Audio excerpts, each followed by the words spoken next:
You might be asking yourself, where is that full court press from the National Association of Realtors when you look at this changing landscape around class action lawsuits and organized real estate, and frankly, everything looks like a hot mess? Well, the reality is the National Association is working with a bunch of trial lawyers and appellate lawyers, and they've got to get the case all together for the appeal, which to you and me as professional real estate people looks fairly cut and dried, but is not cut and dried as evidenced by the jury's decision a couple of weeks ago. But the bigger question is, why are we waiting on a full court press from the National Association? Now, I've been frustrated too. I'm not going to lie about it. However, sometimes you can't just wait on somebody else to do it. You can't just look at the big organizations and say, fix it. We, the individuals who are involved, have to put on our own full court press. So what I want to challenge you to do is to tell the story of how you conduct your small business wherever you are. If you are conducting real estate right here in Concord, where I am in 28025, maybe find somebody who used you as their professional real estate consultant and have them help tell the story of how helpful you were.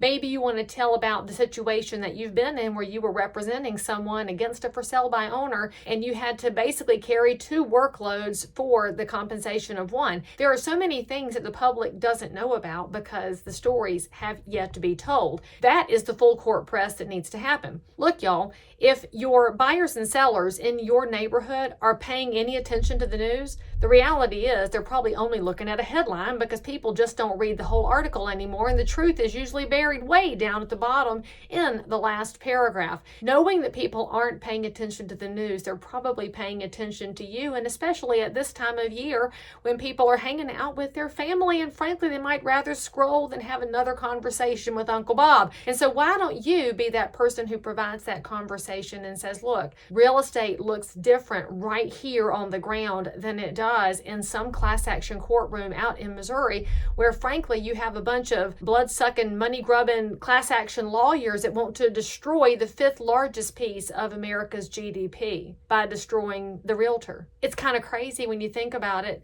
So if it's crazy, we know that the association's going to have to go through its own stuff. So in the meantime, how about we, as dues-paying members in good standing, why don't we start telling the story ourselves in a productive and wonderful way? Because if there's anything you're good at as realtors, you are great at storytelling. You're great at helping people understand the bigger picture of what's happening in the market and how it's applicable to them. So why am I telling you this? Well, you're going to see that I'm a candidate for North Carolina's 8th congressional district. I can't just sit back and say they need to do things better in D.C. if I'm not willing to tell a different story and be a part of that solution myself. If there's going to be a full court press, it may as well start with me. And the last time I checked, there is no more persistent, diligent person on the planet than somebody who survived in real estate. So why don't you join me in this quest? Tell your story to the people who need to hear it so that we can do good things for everybody in this great country of ours. That's today's motivator. Now, what are you going to do with it?